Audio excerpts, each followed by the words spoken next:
Bismillahirrahmanirrahim. Assalamualaikum warahmatullahi wabarakatuh. Bismillahirrahmanirrahim. Wassalatu wassalamu ala rasulillah wa ala alihi wa ashabihi wa mawalah. Raditu billahi rabba wa bil islam dina wa bi Muhammadin nabiyyan wa rasulah. Bapak-bapak dan ibu-ibu, jamaah salat subuh Masjid Al-Ikhlas rahimakumullah. Kita sedang masih membahas tema utama, yaitu ikhlas. Kita sudah jelaskan dalam beberapa pertemuan tentang makna dan hakikat ikhlas, dan bahkan kita sudah memasuki bahasan tentang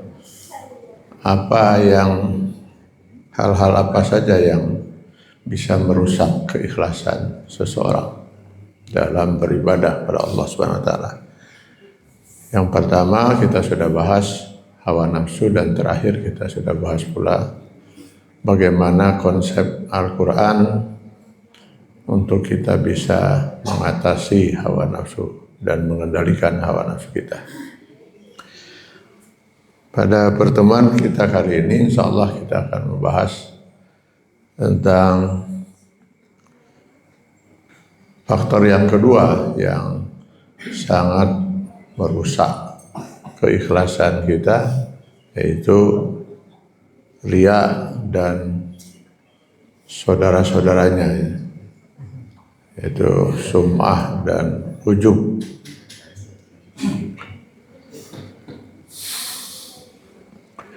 Kita akan awali dengan membahas dalil-dalil Al-Quran dan hadis tentang ini ya. Mudah-mudahan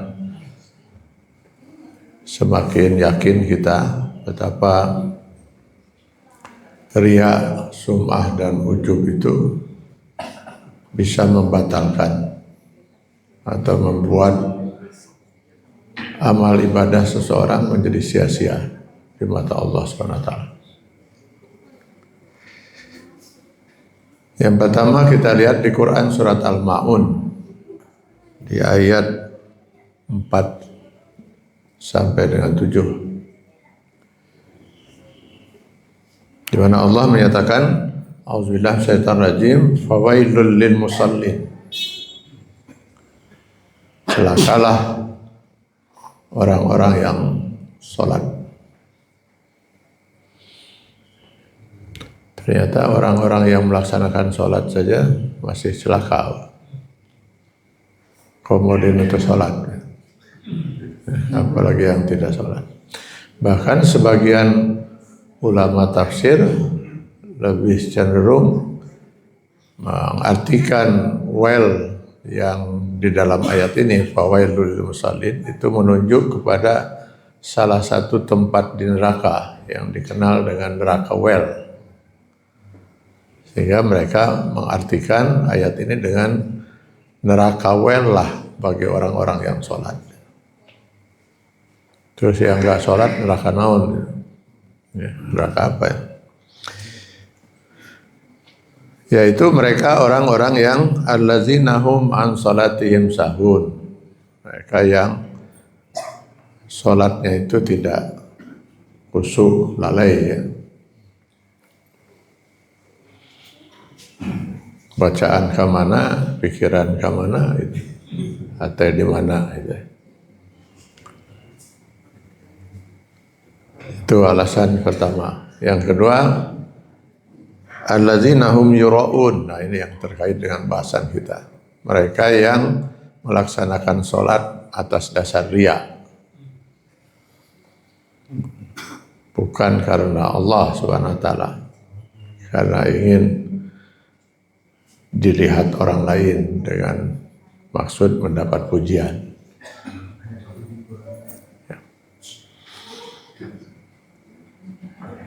Yang ketiga alasannya itu wayamnaunal ma'un.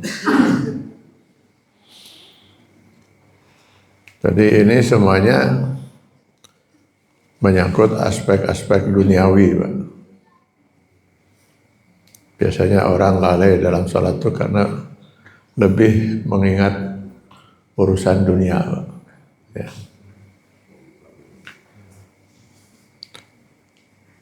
Itulah hikmahnya sebenarnya kalau kita hayati kenapa sholat itu diawali dengan takbiratul ihram.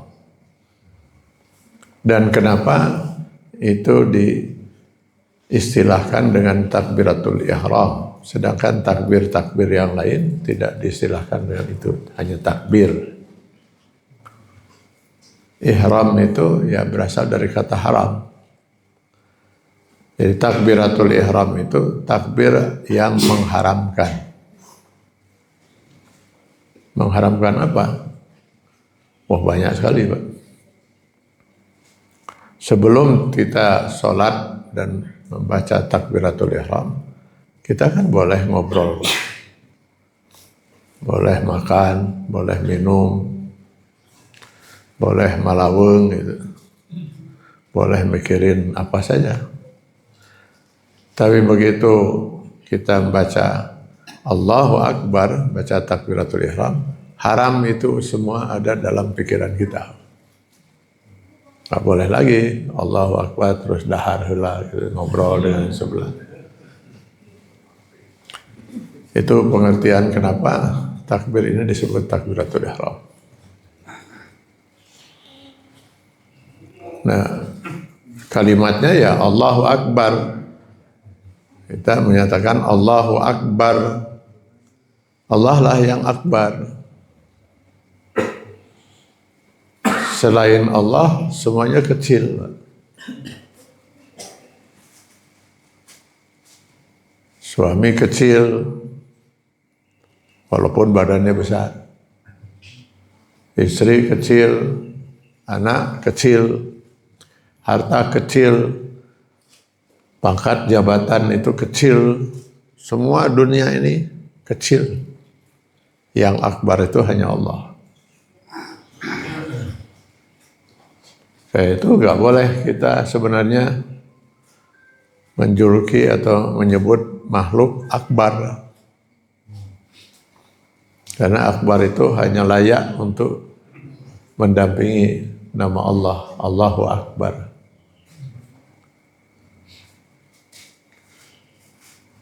Jadi ada kadang-kadang kita membuat istilah tabligh akbar itu. Sebaiknya digantilah dengan istilah lain. Tabligh dahsyat atau naon lah gitu. Jangan pergunakan kata akbar. Biarlah yang akbar itu hanya Allah. Sehingga ketika kita menyebut Allahu Akbar itu terasa betul kalau semua selain Allah itu kecil gitu.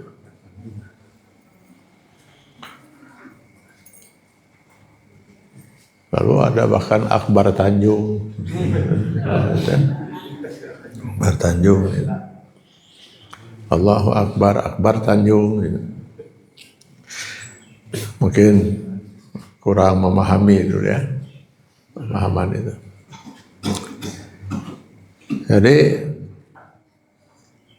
ketika kita menyatakan Allahu Akbar, maka diri kita pun kecil.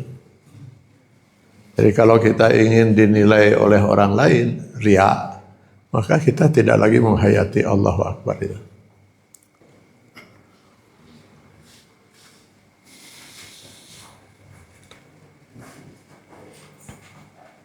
Nah, wa yamnaunal ma'un itu juga aspek duniawi. Ma'un itu apa? Malah ini jadi nama surahnya.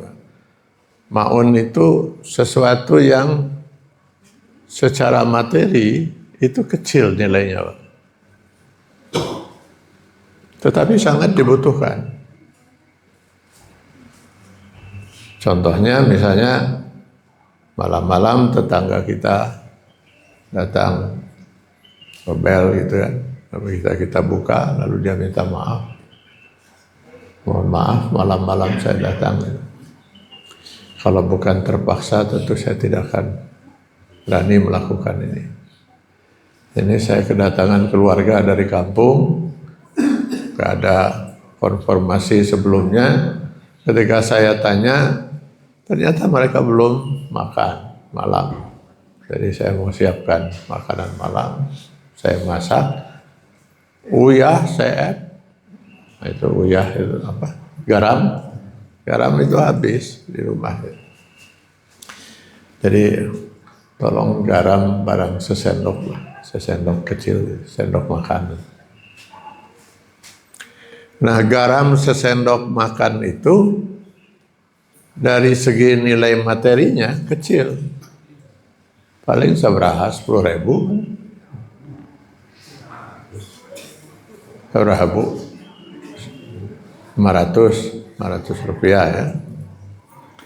Nilainya kecil sekali, tapi sangat dibutuhkan oleh tetangga.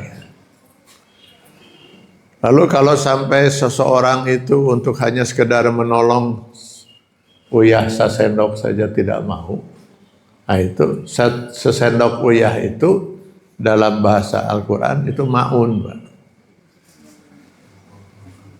Hanya menolong seperti saja itu saja. Kalaupun dia memberi bari kukurutus itu sambil, nah itu belum beres itu orang sholatnya itu. Jadi sholat itu diharapkan oleh Islam itu memiliki dampak yang baik bagi seseorang, untuk dirinya dan untuk orang lain. Maka inna sholata tanha 'anil fahsya'i wal munkar. Sesungguhnya sholat itu mampu mencegah seseorang dari perbuatan yang keji dan mungkar. Jadi kalau seorang sholat, perbuatan yang keji dan mungkar tetap dilakukan, berarti orang itu belum sholat. Itu yang fawailul lil musallin itu. Ya.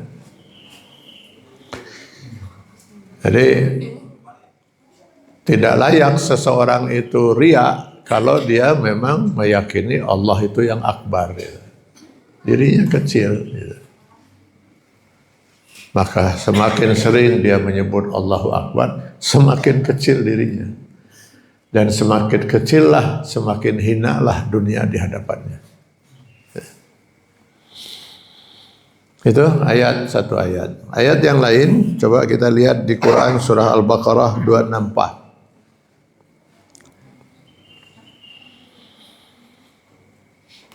A'udzubillahi minasyaitonir rajim. Ya ayyuhallazina amanu, wahai orang-orang yang beriman, la tubtilu shadaqatikum. Jangan kalian batalkan. Sudah batal ya, sudah jadi bahasa Indonesia ya. Batal itu kan menggagalkan gitu ya. Seakan-akan peristiwa itu tidak jadi. Saya mau pergi ke sana, lalu saya batalkan. Saya tadinya mau pergi ke Jakarta, saya batalkan, nggak jadi kan ke Jakarta itu. Saya tadinya mau bersedekah, saya batalkan, maka nggak jadi bersedekahnya kan itu.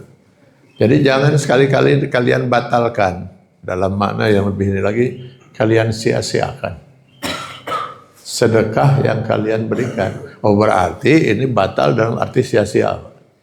Dia sudah memberikan sedekah, tapi dia memberikan sedekah itu sama dengan tidak. Sama dengan tidak bersedekah itu. Nah, jadi sia-sia, batal gitu ya. Sama dengan tadinya dia mau bersedekah, terjadi. Nah, itu kan, jadi tidak bersedekah. Kalau ini dia bersedekah, tapi sama dengan dia tidak bersedekah. Kenapa? Bil manni. Nah, itu alasan pertama kata Allah itu. Dengan menyebut-nyebutnya.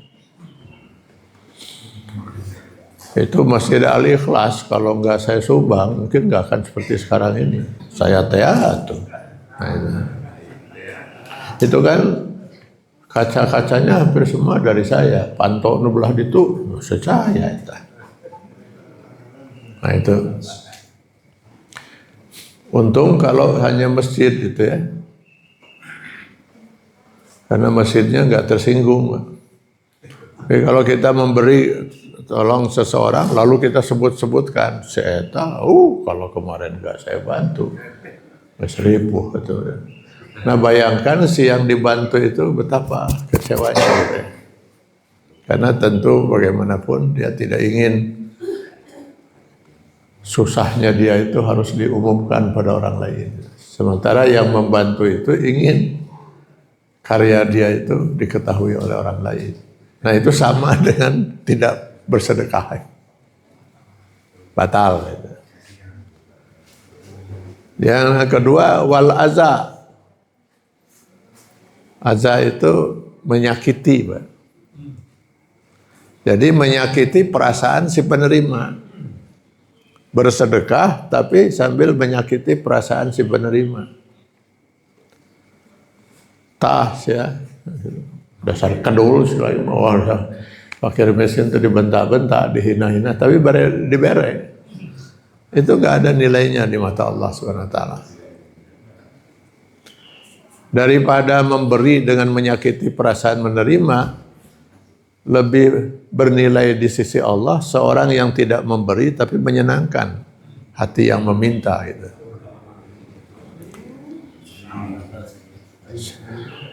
Sebenarnya saya ingin sekali membantu saudara gitu, tapi sayang sekali saya tidak mampu membantu saudara. Mudah-mudahan Allah memudahkan rezeki untuk saudara dan kita semua. Maafkan saya, itu akan menyenangkan. Lebih baik begitu daripada masih sambil. Maka kepada kita, saya dan bapak-bapak gitu ya. Nah kalau memberi nafkah pada istri itu jangan sampai menyakiti perasaan istri gitu.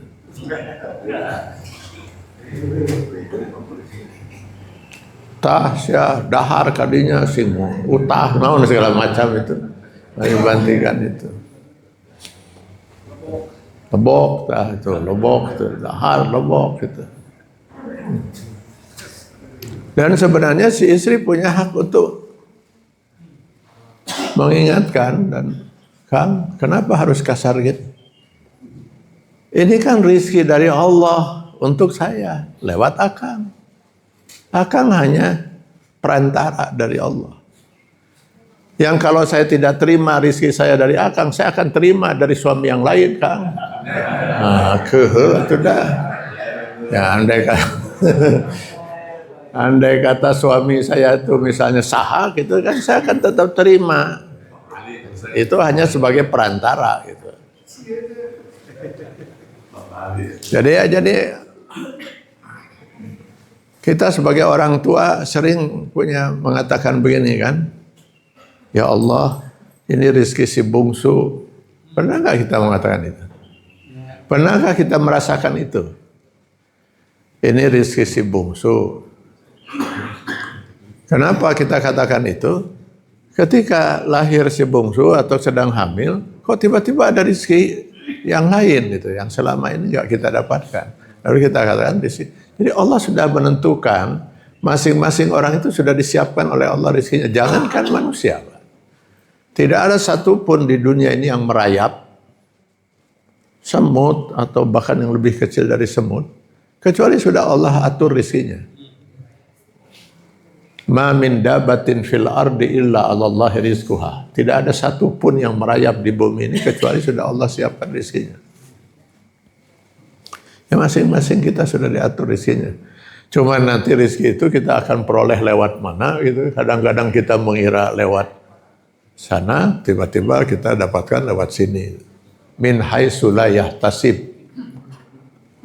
Kalau kita lihat di Quran surat At-Talaq ayat 23 itu.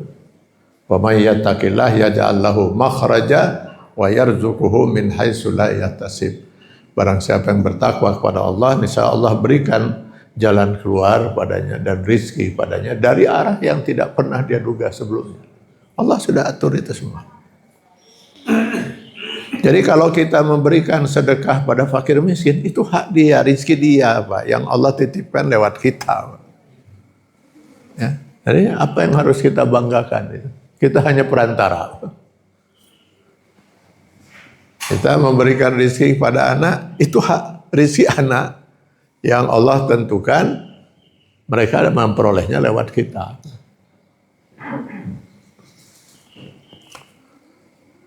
Ini sebuah cerita dari orang tua saya dahulu. Saya belum pernah sempat menelusuri kisahnya, Pak. Ini riwayatnya dari mana gitu.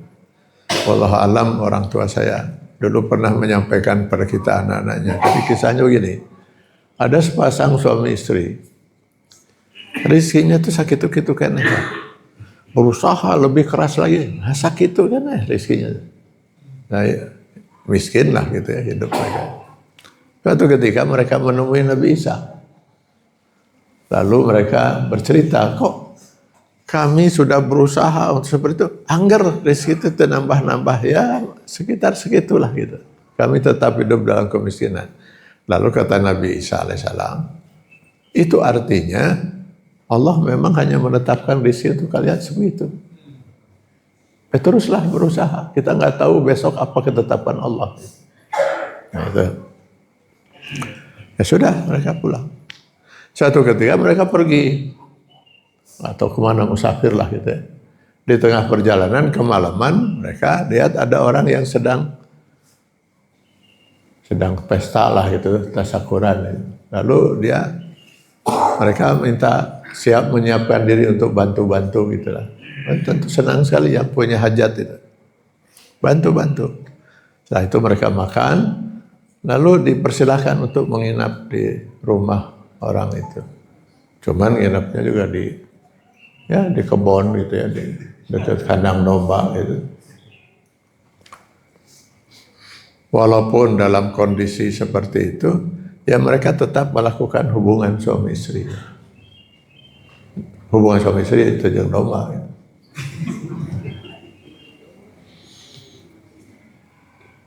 Jadi begitu bangun mereka pagi itu, si istri bilang kepada suaminya, Kang, kira-kira gitulah. Kok saya bermimpi di bawah tempat kita tidur ini ada harta karun. Lalu kata suaminya, sudahlah, jangan kamu pikirkan itu. Biasa hari miskin masuk mimpi wae karena itu. Apalagi yang bisa dinakan orang-orang miskin kecuali mimpi, Pak. Mimpi menang iya, mimpi menang itu. Tapi saya Kang seperti yang yakin ini. Akhirnya suaminya lama-lama penasaran juga gitu ya. Digali lah, betul ada harta karun. Lalu dia serahkan kepada si pemilik rumah. Kami menemukan ini di tempat kami tidur. Kata si pemilik rumah, saya tidak pernah merasa punya harta di situ. Dulu kan orang nyimpan hartanya itu dalam tanah. Nah coba kita umumkan, diumumkan, nggak ada yang mau ngaku. Resepnya lamun hirup kawas itu di baheula gitu ya. Oh, di urang-urang ayeuna malu. Untuk silih kadek gitu. Akhirnya mereka sepakat untuk menyerahkan harta karun itu, harta yang ditemukan itu kepada sepasang suami istri. Nggak jadi, mereka pergi musafir, pulang. Pulang, mereka sekarang sudah kaya. Gitu. Ketika mereka sedang menikmati kekayaannya itu, si istri kemudian mengatakan kepada suaminya, Kang, kan kita pernah menemui Nabi Isa. Kata Nabi Isa, rizki kita cuma segitu. Berarti ini betul bukan rizki kita. Kata suaminya, ngenah-ngenah, ayo ngingatkan begitu. Tapi kita tanya saja pada mereka pun sepakat pergi kepada Nabi Isa alaihissalam. Lalu disampaikanlah kepada Nabi Isa. Apa jawaban Nabi Isa? Memang itu bukan rezeki kalian.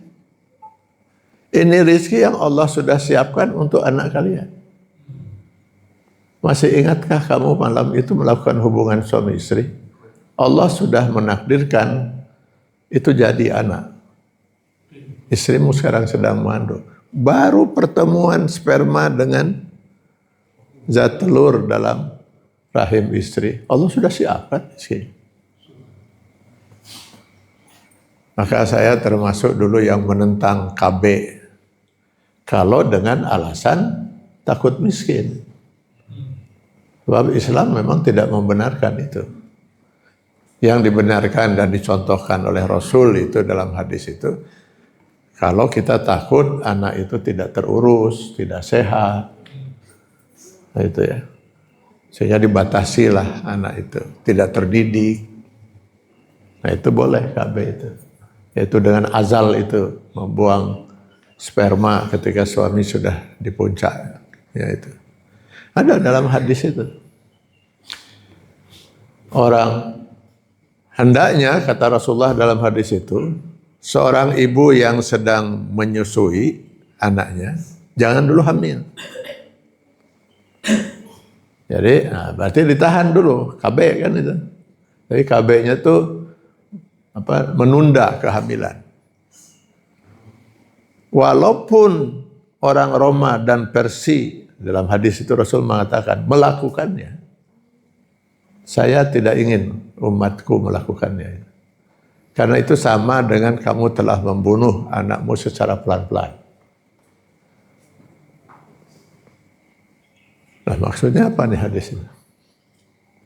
Ketika seorang ibu sedang hamil, sedang menyusui, jangan dulu hamil. Sebab kalau dia sedang menyusui lalu hamil, maka si ibu ini akan dikeroyok oleh 3 oknum. Ya toh? Oknum pertama adalah si bayi, si janin yang ada dalam rahim. Dia hidup dari si ibu. Oknum yang kedua, si anak yang sedang menyusu, air susu dari ibu. Oknum ketiga, si ibu, Pak, si ibu. Dia sendiri kan harus hidup. Bayangkan kalau si ibu itu katakanlah gizinya itu kurang, ya anak yang sedang menyusu juga kurang memperoleh, si janin pun kurang. Nah itu yang disebut oleh Rasul, jangan bunuh anakmu pelan-pelan. Nah itu silahkan diatur supaya jangan hamil dulu. Ya bukan karena rizki. Ya kita lanjut ayat ini ya. Jadi janganlah kamu batalkan, sia-siakan sedekahmu itu dengan menyebut-nyebutnya dan menyakiti perasaan si penerima. Batalnya itu sama batalnya itu dengan allazi yunfiqu malahu ria'an nas. Dengan mereka yang menginfakkan hartanya itu karena riya. Itu sama batalnya itu. Nah, dalam ayat ini Allah ingin menyamakan orang yang bersedekah dengan menyebut-nyebutnya dan atau menyakiti hati si penerima itu sama sia-sianya dengan orang yang bersedekah karena riya itu. Karena ingin pujian. Lalu kita lihat lagi sekarang Quran surat Hud. Nah, nanti saya lihat ayatnya.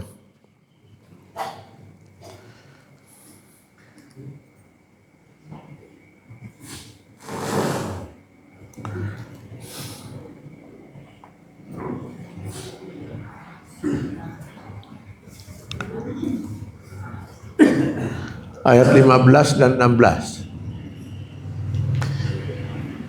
Di ayat 15 Allah menyatakan, "Man kana yuridul hayatad dunya wa zinataha nuwaffi ilaihim a'malahum fiha wa hum fiha la yubkhasun." Barang siapa yang menghendaki kehidupan dunia dan perhiasannya, maksudnya kenikmatan duniawi, pasti kami berikan penuh atas pekerjaan mereka di dunia dengan sempurna. Jadi Allah itu kita sudah pernah bahas dulu ya. Karena dia Rabbul Alamin, maka dia mempunyai sifat Ar-Rahman, Maha Pengasih. Jadi orang kafir mau mencari kenikmatan dunia atau siapapun orang yang mengaku mukmin mau mencari kenikmatan dunia akan diberikan oleh Allah haknya. Siapa mencari sebab dia akan menerima akibat. Orang yang mau belajar, ya Allah berikan hak dia untuk lulus. Orang yang berjuang, dia akan, jadi masing-masing diberi haknya. Orang kafir pun, jangan kita kemudian bertanya, kenapa orang kafir banyak yang kaya? Ya dia punya hak dari Allah untuk diberi kekayaan, dia berusaha untuk kaya. Apakah nanti ada yang kaya dengan jalan yang salah? Ya tetap saja Allah izinkan. Walaupun tidak Allah ridhoi. Emangnya orang-orang yang mencuri, para koruptor itu tidak dengan izin Allah? Dengan izin Allah. Kalau dengan tanpa izin Allah, bagaimana orang bisa berbuat? Nah itu ya, jadi pasti Allah penuhi keinginannya. Tapi coba lihat di ayat 16-nya. Ulaikal ladzina laisa lahum fil akhirati illan nar. Tapi di akhirat, mereka tidak akan memperoleh apa-apa kecuali neraka jahanam. Wa habita ma sanau fiha wa batilun makanu ya'malun. Maka sia-sialah apa yang pernah mereka usahakan di dunia. Gak ada nilainya karena mereka melakukan itu bukan karena Allah. Kalau bukan karena Allah, mereka akan memperoleh apa yang ada di dunia. Sama dengan orang yang ria itu tadi. Dia beribadah karena ingin dipuji orang. Dia akan dapatkan pujian itu.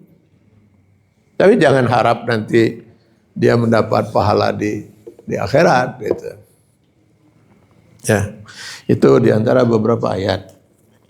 Sekarang kita lihat hadis ini supaya kita bisa lebih menghayati sebelum kita lebih jauh membahas tentang riya itu ya. Apa definisi riya, sum'ah dan ujub itu. Di dalam hadis yang diriwayatkan dari Abu Hurairah radhiyallahu an, Rasulullah SAW bersabda, Inna awalan nasi yuqda yaumal qiyamah alaihi rajulun istashhada. Ini mungkin hadis ini akan mengagetkan kita, Pak.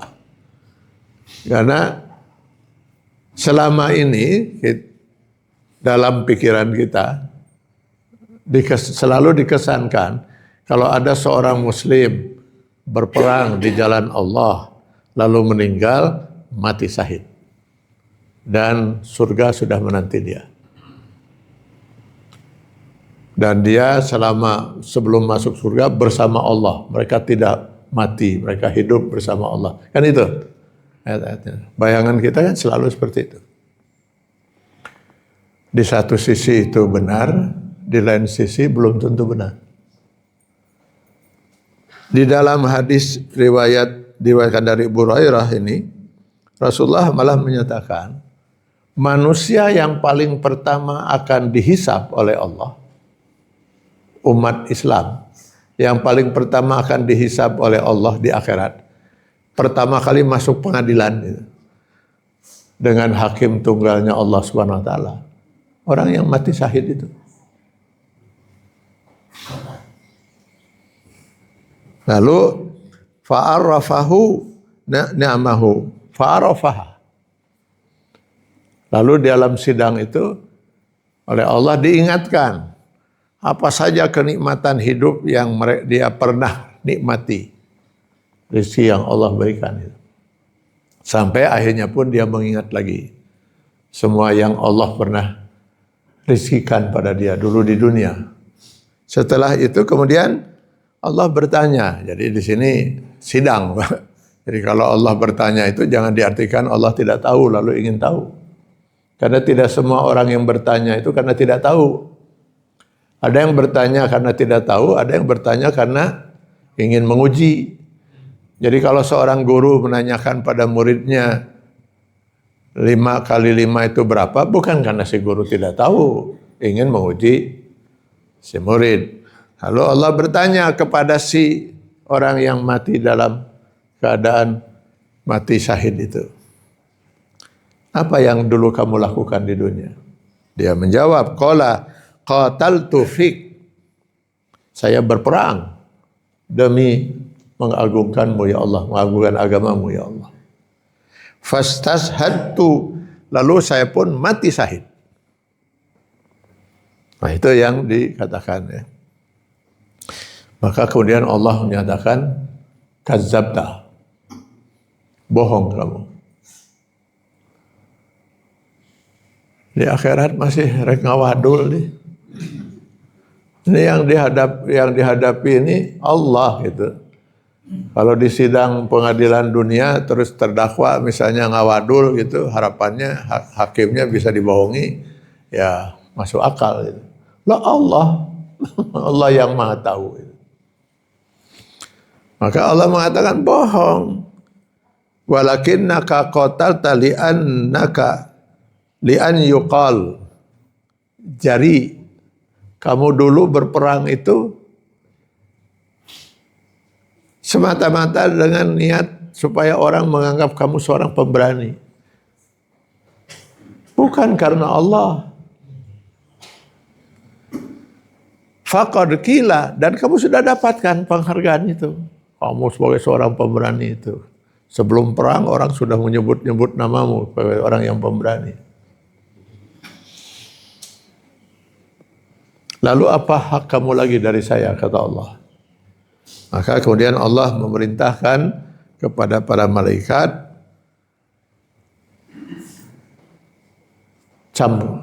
campakkanlah manusia satu ini ke dalam neraka jahanam.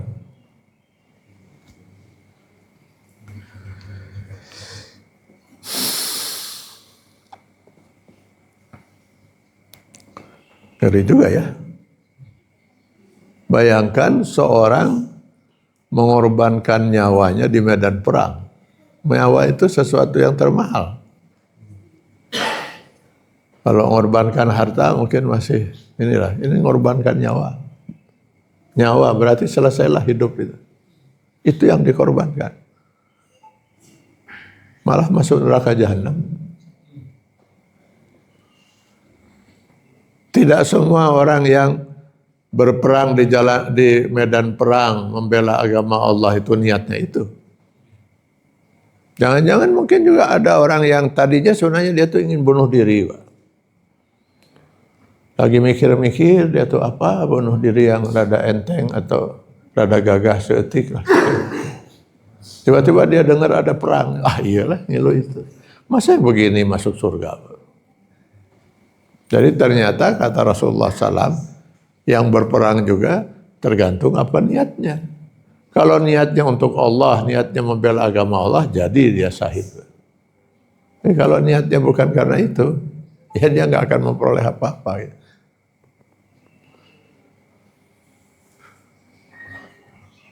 Ini kenapa jadi sepi gini, Pak? Ya, keeng ya. Supaya tambah keeng, mari kita lihat lagi hadis berikutnya. Lalu ini hadis sahih ini ya, riwayat Muslim ini hadis ini. Lalu juga diriwayatkan oleh Tirmizi, Nasa'i. Tidak ada yang meragukan kesahihannya. Lalu orang kedua, rajulun ta'allama al-ilm wa 'allamahu.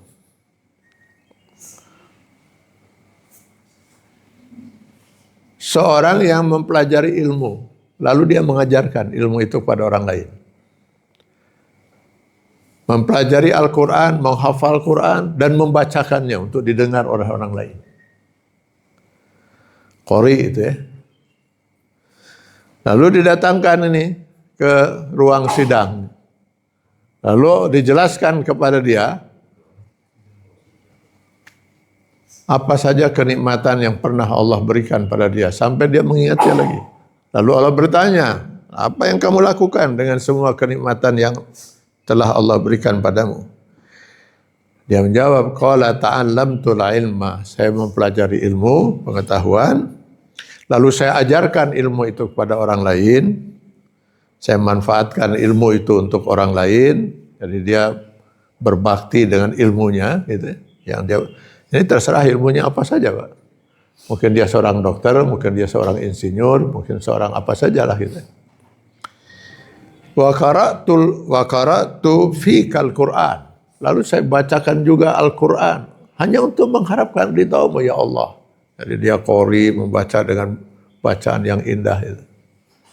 Semata-mata untuk mengharap ridha-Mu ya Allah. Lalu Allah mengatakan kadzabta, wadul, bohong kamu. Walakinnaka ta'allamta liuqalu alimun. Kamu dulu mempelajari ilmu lalu mengajarkannya, menyebarkannya pada orang lain supaya kamu diberi penghargaan, orang lain dianggap sebagai orang yang alim, orang yang cendekiawan. Sehingga kamu banggalah dengan gelar-gelar itu profesor apa dan lain sebagainya itu. Wa qara'tal Qur'an liyuqalu qari'un. Kamu baca Al-Quran dengan suara indah di depan orang banyak karena kamu mengharapkan pujian bahwa dia seorang yang hafal Quran, yang bacaannya bagus dan lain sebagainya. Dan kamu sudah dapatkan semua penghargaan itu di dunia sesuai dengan niatmu itu. Lalu apa hak kamu lagi dari saya, kata Allah. Malaikat seret manusia ini masukkan ke dalam neraka jahanam.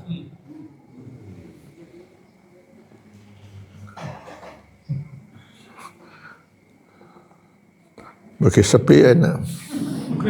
Nah, kita lanjutkan. Masih hadis ini masih bicara satu contoh lagi.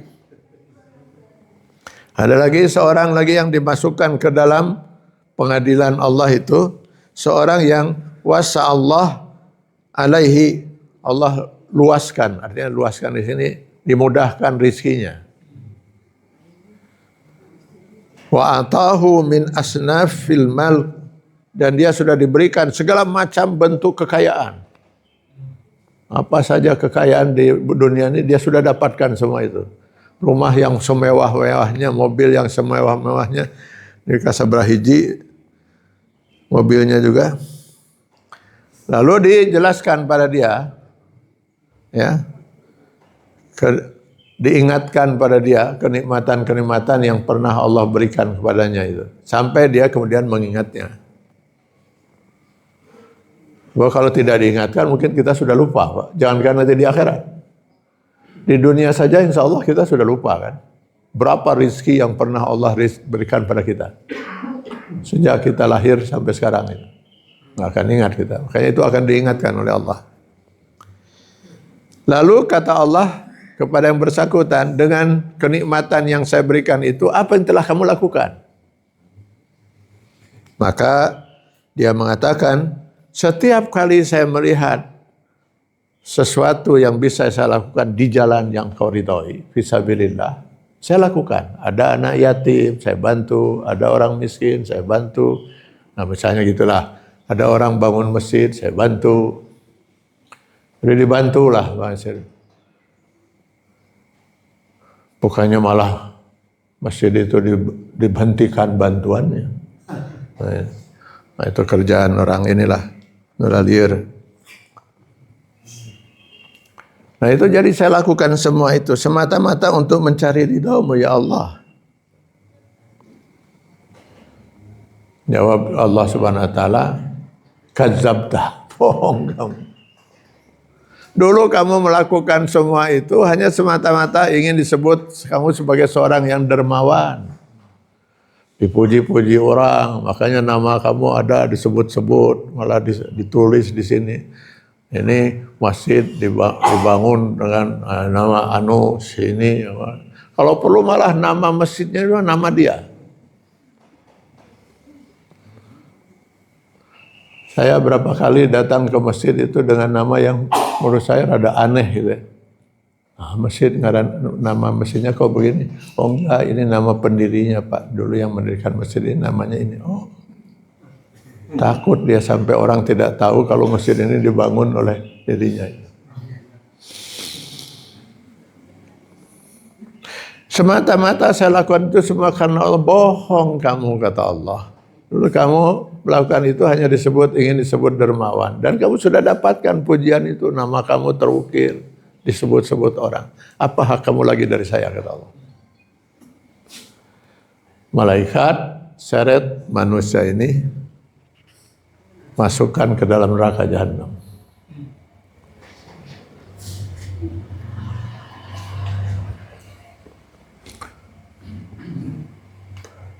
Ngeri juga ya. Jadi banyak hadis-hadis tentang ini. Saya pilihkan beberapa saja, Pak. Ada juga yang diriwayatkan oleh ada orang berperang di jalan Allah karena mempertahankan golongannya, mempertahankan sukunya.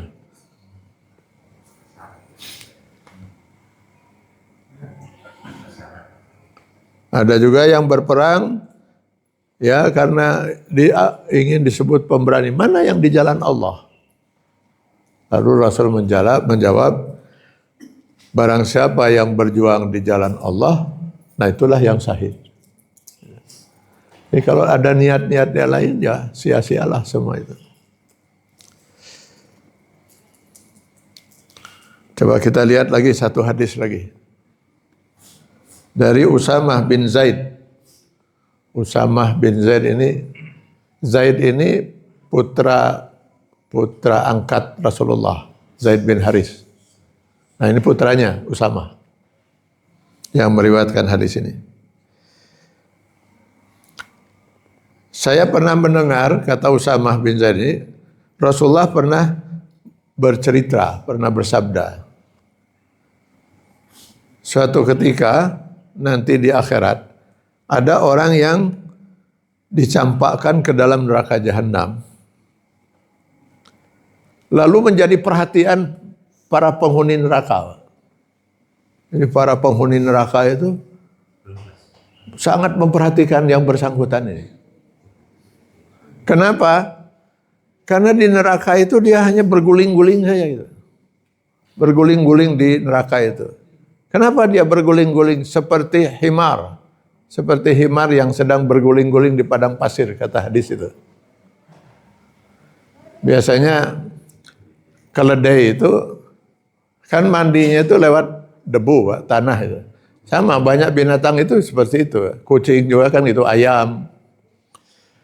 Teman kita saja yang akhirnya memandikan kucing pakai sampo segala macam itu kan. Sebenarnya mereka mana dulu? Yang lain yang kita nggak pelihara itu kan mandinya seperti itu. Itu sebabnya ketika kita tidak bisa berwudu, kita juga menggantinya dengan tayamum. Nah si ahli neraka ini, dia berguling-guling di neraka itu seperti bergulingnya seekor himar di pasir. Ini jadi perhatian banyak orang. Banyak orang ahli neraka. Lalu mereka berkumpul dan bertanya kepada orang itu, malaka, apa yang terjadi dengan dirimu? Kata penghuni neraka yang lain. Apa yang terjadi dengan dirimu? Sementara kami semua kenal, kamu ini adalah orang yang biasa berdakwah. Mengajak orang kepada yang ma'ruf, mencegah orang kepada yang mungkar. Oh, berarti ini seorang dai, Pak. Jadi mungkin selama ini juga kita punya kesan yang namanya dai itu ahli surga. Malah nanti di nerakanya gugulingan gitu, Pak. Kenapa dia gugulingan seperti itu? Kenapa nggak duduk atau berdiri? Nggak bisa dia duduk dan berdiri karena tubuhnya dililit oleh ususnya sendiri. Itu hadisnya, Pak.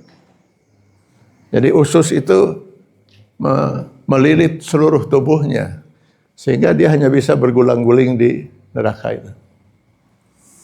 Kata ahli neraka yang apal, bukankah kamu dulu di dunia ini orang yang selalu mengajak orang kepada kebenaran, mencegah orang pada kemungkaran?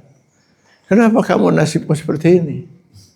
Lalu dia menjawab, benar, saya dulu di dunia selalu mengajak orang pada kebenaran, sementara saya tidak pernah melakukannya. Saya mengingatkan orang agar tidak melakukan kemungkaran, saya sendiri melakukannya.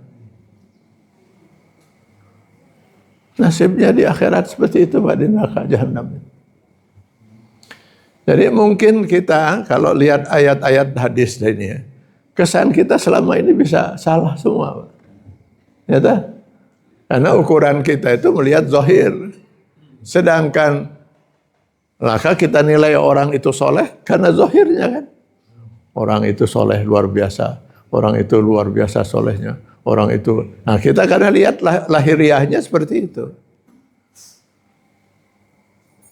Tetapi yang Allah yang maha tahu hati seseorang. Niatnya apa dia melakukan itu. Yang Allah lihat bukan lahiriahnya. Kalau lahiriahnya orang-orang munafik itu salat, Pak. Masa orang munafik? Orang kafir kan orang munafik itu. Batinnya itu kafir. Cuman karena berada di lingkungan orang mukmin dan dia punya perlu dengan orang mukmin, maka dia pura-pura salat. Jadi kalau hanya lahiriahnya saja, ya sia-sialah. Makanya saya sudah sering mengingatkan, Islam itu hadir bukan untuk urusan penampilan.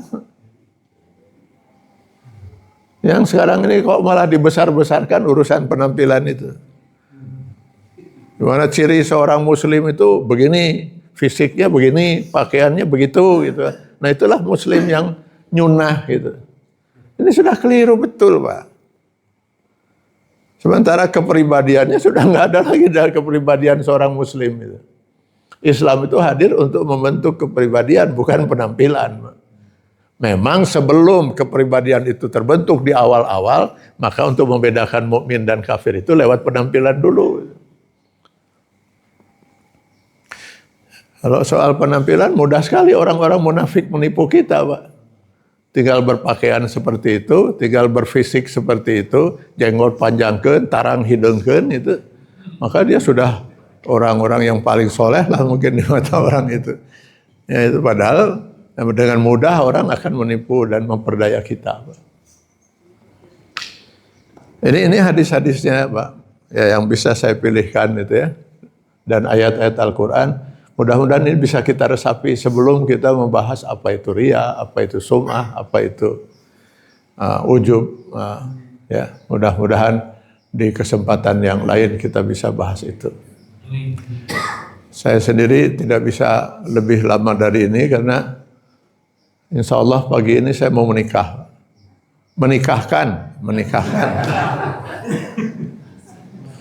Tapi ujian untuk datang ke sini ini cukup berat, Pak. Jadi tadi baru sekitar 100 meter gitu, ban mobil saya meletus. Jadi demi untuk saya datang ke sini, saya paksakan, saya pakai saja pulang gitu. Gak tahu udah hancur mungkin ban itu, untuk ganti mobil supaya saya bisa balik lagi ke sini, sehingga akhirnya ya saya tidak hadir tapi masih sempat sholat berjamaah. Kalau di belakang itu setelah sholat berjamaah saya sholat lagi, itu sholat sunnah. Jadi sholat sunnah qobla subuh itu begitu luar biasa sangat pentingnya. Rasulullah SAW dalam keadaan musafir pun, walaupun beliau jamak mengqosor, tapi untuk sholat qobla subuh itu selalu beliau lakukan. Sehingga para ulama berpendapat kalau seorang masuk ke masjid, sholat subuh sudah berlangsung, dia nggak boleh sholat sunnah dulu, dia harus segera bergabung untuk sholat berjamaah subuh.